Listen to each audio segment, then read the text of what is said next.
It's time to welcome you once again to the beautiful Lyme Bay. Do you know, it's a nightmare because we've had some rather ropey weather, to be honest with you.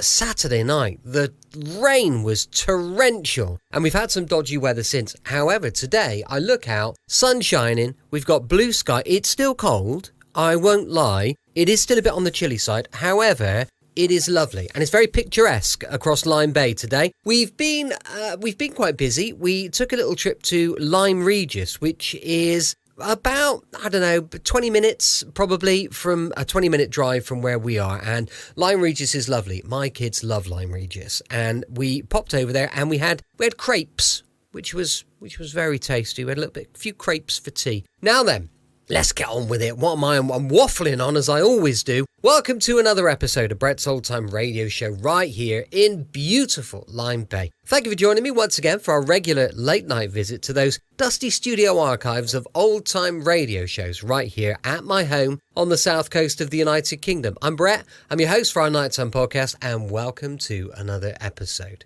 Got a Facebook page, an Instagram page, and a YouTube channel. They're all called Brett's Old Time Radio Show. I've got some plans, actually, for our YouTube channel. I'm going to set up, we've got so many shows that we just haven't got time to play. So what I thought I'd do is we're setting up kind of a radio station, almost, on YouTube. And I've got some cracking video of the beaches around us and the sea and just some clips of sort of things going on locally to us. And I thought I'd put those on, and in the background or behind it, the sound, the audio, will be a radio station set up with all those shows, masses of shows that we just haven't really got time to play. And it's going to be on 24 hours a day. So we'll schedule it nicely and I'll keep you up to date with the plans. But hopefully you'll enjoy it. If you've got any ideas for what we could do, then drop me a line, brett@tourdate.co.uk. We've got a supporter page as well, which if you want to join that, it would really be a great help, I have to say, which is patreon.com/Brett's Old Time Radio Show. Time now for our latest episode of Tales of the Texas Rangers. This is an episode called Open and Shut. It was first broadcast on the 23rd of September, 1950. The National Broadcasting Company presents Joel McCrea in Tales of the Texas Rangers. From Hollywood, another authentic reenactment of a case transcribed from the files of the Texas Rangers.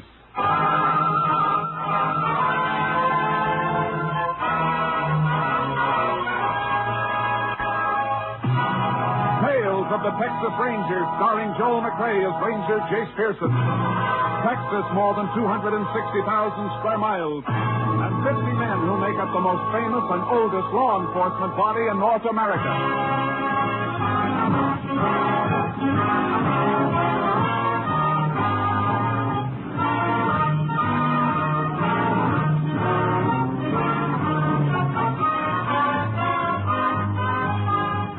Now, from the files of the Texas Rangers come these stories based on fact.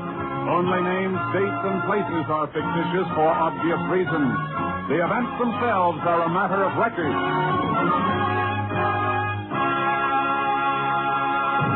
Case for tonight, Open and Shut.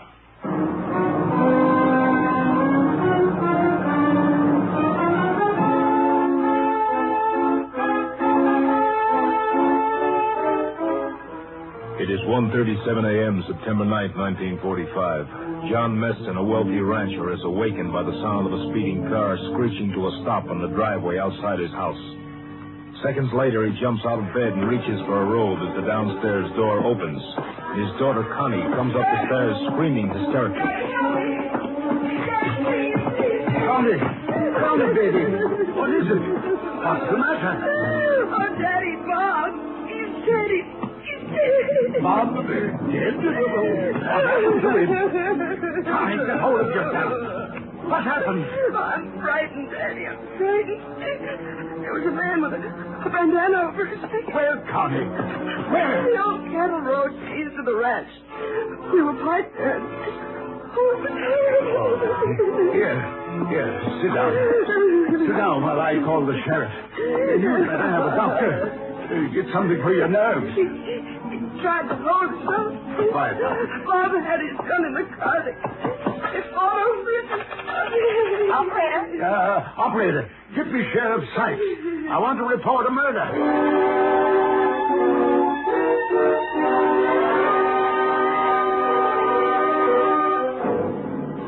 Connie Meston was in no condition to be questioned, and Sheriff Sykes had only an incoherent story to follow. He called the Texas Rangers. Ranger Jace Pearson was assigned to the case. He arrived at the Meston Ranch shortly before dawn. Might as well wait here in the library, Ranger. The doctor's still in with the girl. She's had a mighty bad shock. Does he tell you where it happened, Sheriff? Yeah, the old cattle road east of the ranch. I got some men riding out there now. They'll call us as soon as they find the body. That girl isn't going to be able to talk real soon.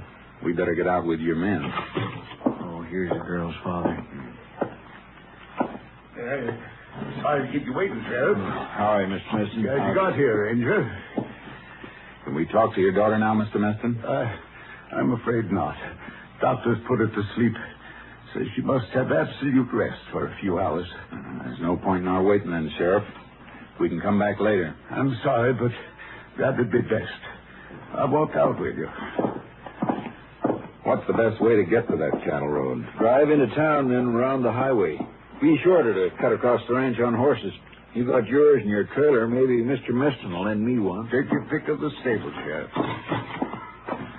Couldn't we drive across the range? No, you've got a ravine to cross and a stream to ford. What time did your daughter get home, Mr. Meston? Just a minute before I called the sheriff. Little after 1:30. I'd only been in bed about an hour. Locked up about 12:30 and turned in. Is this the car she came home in? Yeah, Bob Brady's car. I heard her drive up, then I heard her crying. Came in and tore up the stairs to my bedroom. I'm afraid it's going to take a long time to get over this. Don't let anybody touch this car until I can get a fingerprint man to go over it. Killer may have left his mark someplace. I'll see it ain't touched. Well, I'll go get me a horse in the stable, Ranger. How well did your daughter know Brady? Well, they went around together for a spell, but this date last night was the first they'd had in a long time. Brady worked for me. Doing what? Accountant. Handled all the ranch business. Got an office in one wing of the house. I see. I'll radio for a fingerprint man to come down from our lab while the sheriff's getting his horse. Want me to ride with you for any reason? No. Better do whatever you can to bring your daughter around so we can talk to her. We'll be back later.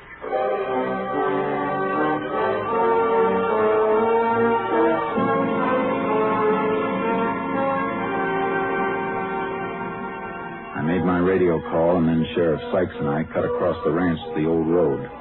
The riders had just found Bob Brady's body. Nothing had been touched. The riders waited while the sheriff and I went over the ground.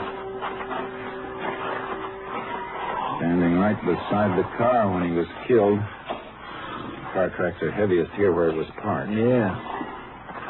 Brady and the girl have been walking around, though. The prints go over that way and then turn around and come back here to the body. There's a third set of prints mixed in with theirs. Yeah, must be the killers. Yeah. He came up the road here and stopped beside the car and walked on again. Heavy powder burns on Brady's coat. He was shot from close up. I only saw the girl for a minute.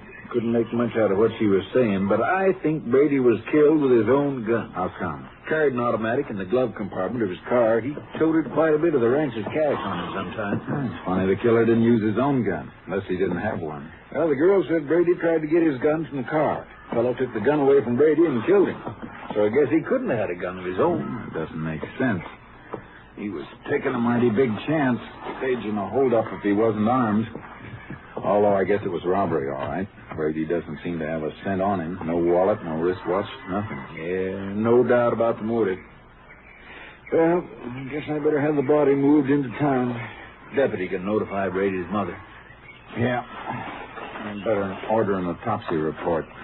Isn't going to tell us anything we don't know, though. Keep a couple of your riders here. Sure thing, but what do you want them to do? Beat the brush and look for Brady's gun. And while they're looking, we can follow this extra set of tracks and see where they lead.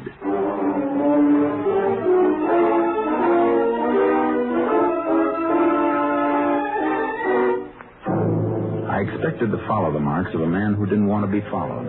The usual erratic trail a killer leaves when he's trying to throw off pursuit. But this trail led straight as an arrow.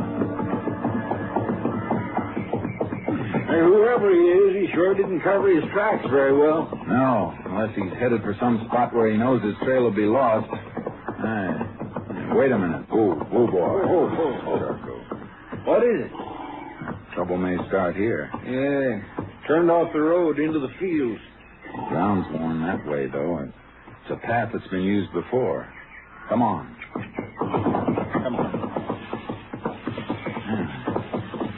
The grass has been trampled from regular use. Anybody live out here you know of? Nope. Yeah, an old shack about a mile and a half across. Used to be a lime house. Owner rented to a Mexican. We better have a talk with him. We can move a little faster, but keep your eye out for those tracks as we go. Yeah.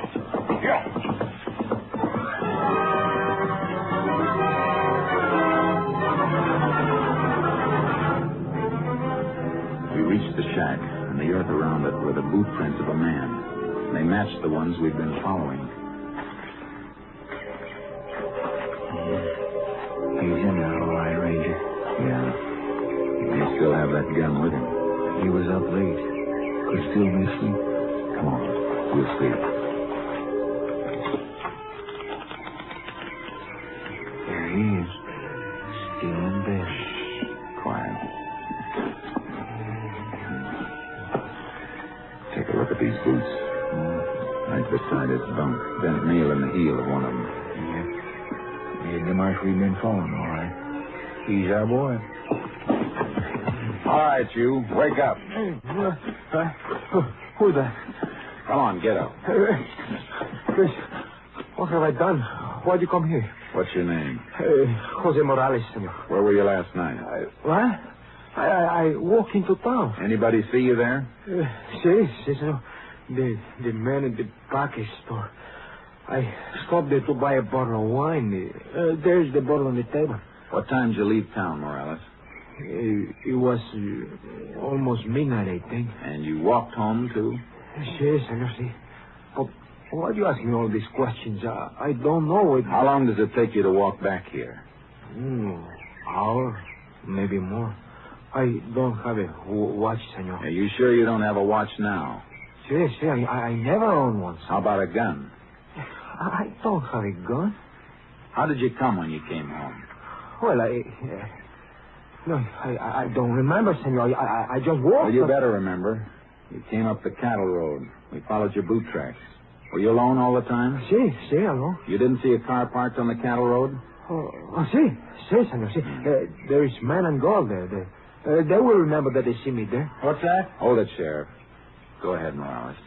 When did they see you? On the way home, I passed by the car. I think maybe the car is broke down. So I took a look inside, but there's nobody there. And then I walk a little further. I meet a man and girl. I asked them, is something wrong with the car? Go ahead. Well, they told me no. So I just come away. Senor, if you can find them, they will remember. They can tell you I was there. This man's walking himself right into the electric chair, Jace. Yeah, too easy. You better get dressed, Morales. You're coming with us. But why, senor? What have I done? You'll find out later. Just get dressed. Let's come to the shack, Sheriff. See if we can find that gun.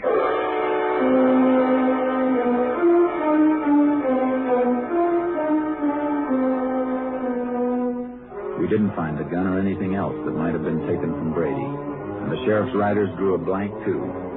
But we had enough to hold Morales at the jail. We locked him up and went back to the Meston Ranch. Before you speak to my daughter, gentlemen, I want to ask you to kind of take it easy. In here. Connie, it's Sheriff Sykes and the ranger. Howdy. Miss Connie? Hello. Miss Meston, would you mind telling us just what happened last night? Well, Bob called me, Bob Brady. He wanted to see me. We hadn't seen each other for some time. I thought he worked here at the ranch. Well, he did. I meant we hadn't been out together for a long time. I'm sorry. Go ahead. Well, he picked me up here, and we drove.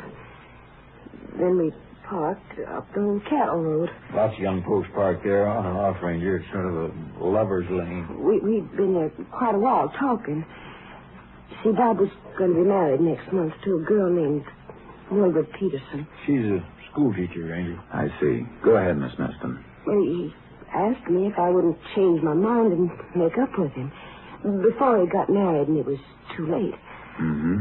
I told him we weren't right for each other. He'd be happier with somebody else, and then, well, all of a sudden a man came up to the car. It was dark, and he had a bandana over his face. Go on. Well, he held us up and made us get out of the car. You have a gun? Well, I'm not sure. I was frightened. He had something in his hand. He took Bob's wallet and his watch, and then he told us to stay right where we were. Didn't he take anything from you? Well, yes. Yes, he took my purse. And then what happened? Well, all of a sudden, Bob made a dash for the car. He got his gun from the glove compartment, but the man was right after him. They fought. The man got the gun away from Bob, and he shot Bob and ran off. Gentlemen, if you don't mind, Just I another think that... second, Mr. Meston. Miss Meston, what were you wearing? Well, just a plain blue taffeta dress. It's right there on the chair. After that, you took Brady's car and drove back here, and your father called the sheriff, is that right? Yes, sir.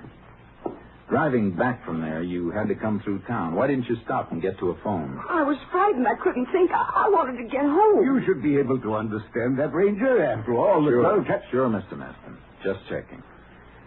You said you were in bed and heard your daughter drive up, is that right? Yes, I told you before. I locked up and turned in about 12:30. Finally come home about an hour later. Came in and right up to your bedroom, is that right? Yes. Why? Just getting the picture. All right, Sheriff. We can go now. Right. Oh, we can find our own way out, Mr. Meston. Miss Connie can come into town and dictate her statement in a day or so. Thank you, Sheriff. Well, Ranger, this looks like a quick one to me. Case against the Mexican Morales is open and shut. I don't know, Sheriff. Somebody's lying. Meston said he locked up and went to bed. His daughter came in and went tearing up to his bedroom. Well, what's wrong with that? How'd she get into the house if Morales took her purse? Her keys would be in her. Well, she might have had her key in the pocket of her dress. Might have, except for one thing. That dress has no pockets.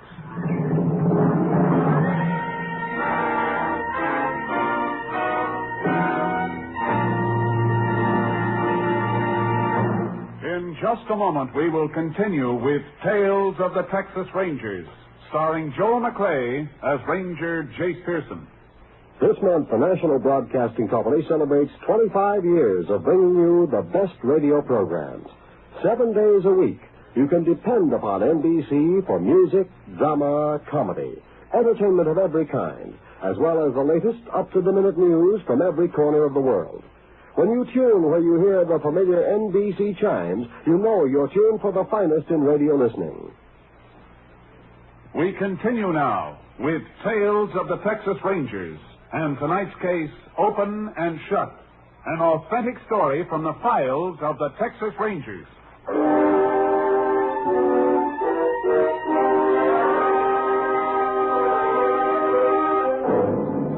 I checked on Morales' story as best I could. He had been in town, and he had bought a bottle of wine to take home with him the night of the murder. But when I got back to the jail, the sheriff had evidence piling up against the Mexican. Your fingerprint clue dropped off copies of prints they found on Brady's car. Uh-huh. These prints were found only on the door of the car. Now, compare them with these. Yeah, same man, all right. Matching set of the prints I rolled off Morales when we brought him in. He must have done it. Maybe, but I'm not convinced. I'll see you later. Here, where are you going, Ranger? To see Brady's mother and the girl he was going to marry.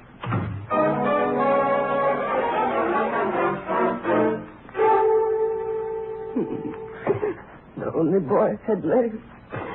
2 brothers were killed in the war. Please, Mother Brady, we've got to help the Rangers. Oh, I'm sorry, Ranger. It's all right, ma'am. How long had it been since your son had been out with Connie Meston before last night? 6 months. I thought it was all over. I thought she'd leave him alone when she knew him and Mildred was going to be married. Did he brood about her much during the time he wasn't seeing her? No. He knew it was best. She was spoiled. She never really wanted it. Except when she found out she couldn't have him. Miss Peterson, you and Brady ever quarrel about Connie Meston? Oh, no. He was over it. He knew what she was. She's a cruel, heartless little cheat. She made his life miserable. You got any idea why he called her and asked her to see him that night? Well, Ranger, he didn't call her. She called him. You're sure of that? I heard him answer the phone. He didn't want to go, but she must have been insisting, because after a while he said, all right, he'd meet her just once. For the last time. Thanks. Ranger, is it true what we heard? You got the killer in jail? I wouldn't count on that. Yet.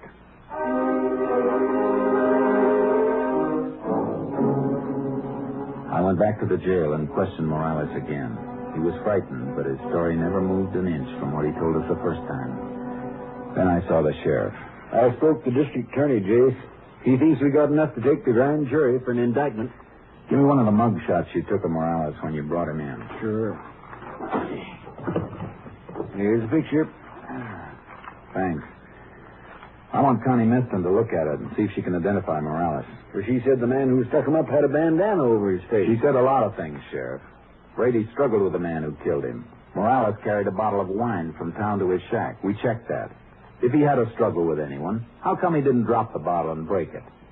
Yeah, it seems like it would have broke, don't it? You got a bandana here? Yeah, the one we took from Morales. Why? No, not that one. I want one with a different color and pattern. Maybe one in my deputy's locker. Get it. I want to see how many lies Connie Meston can tell.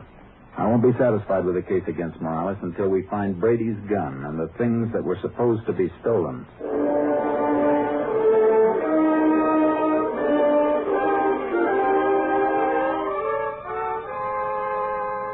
I went back to the Meston Ranch the next morning. Connie Meston was taking Brady's death hard. As hard as a rock. She wasn't at the ranch house. She was near the corral, training a jumper to take a fence. All right, come on, boy, now. Let's go. Come on.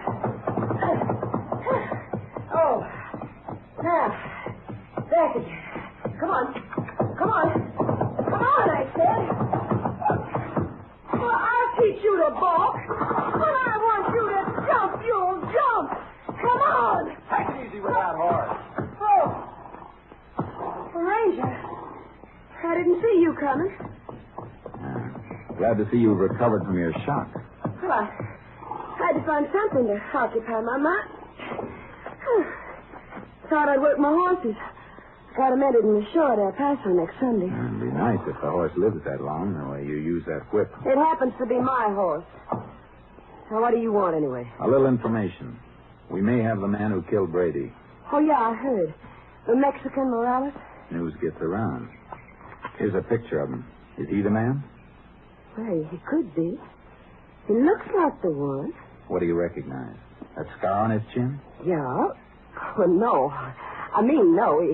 His face was covered. Yeah, I almost forgot about that. Is this the bandana you saw? Well, it was dark, but it was just like that one. Uh-huh. Well, thanks. Is that all you want to know, Ranger? Yeah, that's all. For now.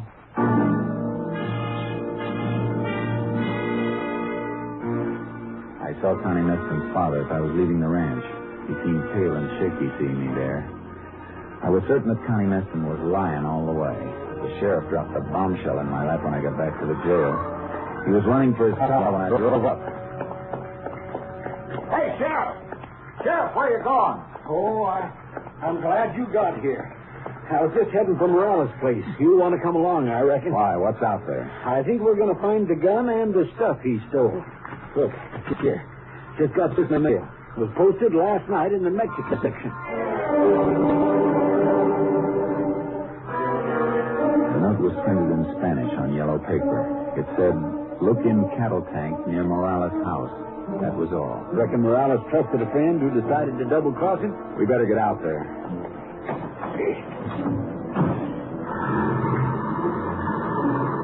Well, There's no doubt about this case now, Ranger. We find that gun, and Morales is headed for the electric chair for sure.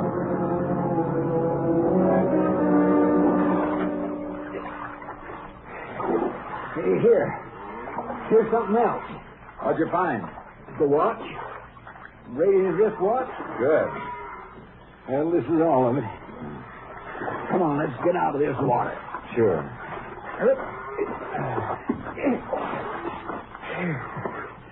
Nice haul. The gun, the girl's purse, Brady's wallet, and wristwatch are right on Morales' doorstep. That's the end of this case. No, it isn't. Oh, now, Jay. Look at these things, Sheriff. Look at the muzzle of this gun. It's clogged solid with dirt, packed tight. Well, always some mud in the bottom of a cattle tank. Yeah, but this isn't mud. It's packed earth. And it's packed so tight it didn't dissolve in the water. Yeah. Say, that is funny. Sheriff, this gun was buried someplace after it was fired. Buried and then dug up again and thrown into this cattle tank. Say, you're right. Traces of dirt packed into the holes of the watch band, too. And in the wallet. Sure. But look at this purse. The purse wasn't buried, or the same dirt would be jammed in the metal frame. Connie Meston's keys. She had them when she ran home after Brady was shot. She brought the purse with her to plant with the stuff she dug up after she knew Morales was under suspicion. You mean she killed Brady, buried the evidence before she went home to make it look like robbery? Yeah, because the real motive was jealousy. You hold Morales another 24 hours. That'll be long enough to get what we need. Then Connie Meston can take his place. But you've got no proof on her. I'll send that anonymous note through to the handwriting division at our lab. They can get a sample of Connie Meston's writing from horse show registration blanks at El Paso for comparison. Yes, but will that help, Ranger? After all, the note is printed, and it's in Spanish. There'll still be similarity in letter formations. Besides, registration blanks usually ask for printed information on breeding and identification. If Connie Meston wrote that note, Lab will know it.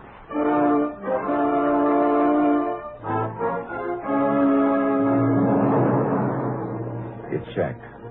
Connie Meston's printing on registration blanks for the horse show matched the printing on the anonymous note. It was almost enough, but I wanted one more thing. A trace of dirt on something she owned. A trace that would match the dirt that had been packed in the muzzle of Brady's gun when it was buried. I drove out to the Meston ranch and found Connie in the stables. Mind if I come in? Oh, you here again? What do you want this time? Thought you might like to know we found Brady's gun. Anonymous note told us where it was. Cattle tank out at Morales' place. You got a good case then. No, Morales didn't put the gun in the tank. How do you know? Because the gun and the other things had been buried. They were dug up again and thrown in the tank. Well, maybe he decided to change the hiding place. While we were holding him in jail? No, it's not likely. Morales didn't kill Brady. You know who did? Not for sure, but we'll find out. Whoever dug those things up must have carried them in something while they were taking them to the cattle tank. Some dirt was jammed in the muzzle of the gun. We find out what it was carried in, clothing maybe, somebody's pocket. We can match the dirt in our lab. I see. That's very interesting. I thought you'd think so. Well, I guess I better be getting back to town.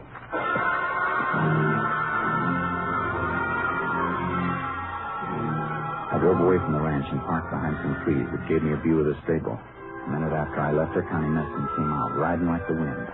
I unloaded charcoal from the trailer and followed her, always keeping cover between us. She didn't seem to be carrying anything to dispose of, but all of a sudden she came to a stop by a stream. She took the saddlebags and started to shake them out over the water. Oh, boy. Oh, boy. All right, Charcoal, let's go. Get up, boy. Go! Stay right where you are, Miss Meston. What are you doing, guys? What's the matter with you? I'll take those saddlebags. Sure. Any log and empty them into a stream? None that I know of. Well, take them then, Ranger, because they're empty. Not as empty as you wish they were. And a few grains of dirt stuck in the seam. That's all we're going to need. Well, you can't make anything out of that. Oh, I got a few other things. That anonymous note in Spanish matched the registration blanks you sent into El Paso. I don't think you'll be showing your horses Sunday. Why, you... Give me that quick. You won't be using this again either. Now, get on your horse and ride for the house.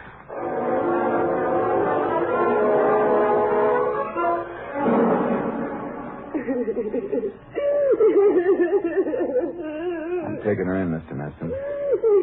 I got an idea you started to suspect she was lying the same time I did. She's not lying, Ranger. She didn't know nothing about it. I did it. I shot Brady. I'm sorry, but that won't work either. I got her pinned down all the way. Daddy, help. Oh, give me some money. What kind of a father are you if you can't help me? Shut up! Oh, you hit me. Yes. I should have started 20 years ago, before I let you get to be what you are. Maybe I'm not legally guilty, Ranger, but I'm guilty of raising her the way I did. Too bad you didn't think of it sooner. All right, Connie. Let's get into town.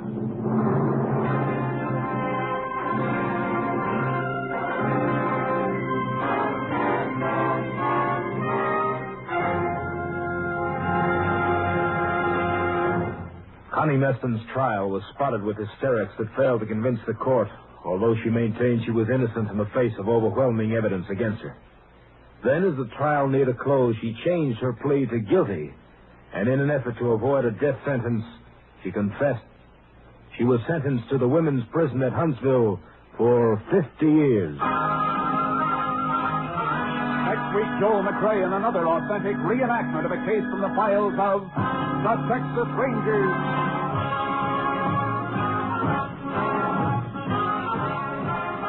Joel McRae is currently seen starring in the Universal International Technicolor production Cattle Drive. The cast included Tony Barrett, Joan Banks, Francis X. Bushman, Parley Bear, and Vivi Janis. Technical advisor was Captain M.P. Lone Wolf Gonzalez of the Texas Rangers.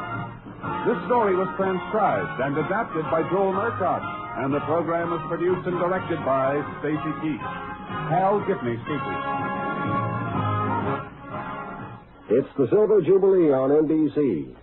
Next, it's The Big Show, with stars including Sophie Tucker, June Valley, Jerry Lester, Ann Sheridan, Morton Downey, and your charming hostess, Tallulah Bankhead. Then enjoy mirth and music with Phil Harris and Alice Faye. Later, Theater Guild on the Air presents Age of Innocence, co-starring Claudette Colbert and MacDonald Carey. And for pictures of your favorite NBC stars, buy the current NBC Silver Jubilee issue of Radio TV Mirror magazine. Next, it's The Big Show. All this and Tallulah, too, on NBC. Welcome back. Hope you enjoyed our latest episode of Tales of the Texas Rangers. Don't forget, we'll be back tomorrow with an episode of Steptoe and Son going live at 5 p.m. GMT. You can email me on brett@tourdate.co.uk, and I'd love to hear your thoughts on the show. As I mentioned as well, we've got a Patreon supporter page, patreon.com/Brett's Old Time Radio Show. Thanks for listening. I'll be with you 7 days a week, each and every week. And I'll see you next time on Brett's Old Time Radio Show. Love you. Bye.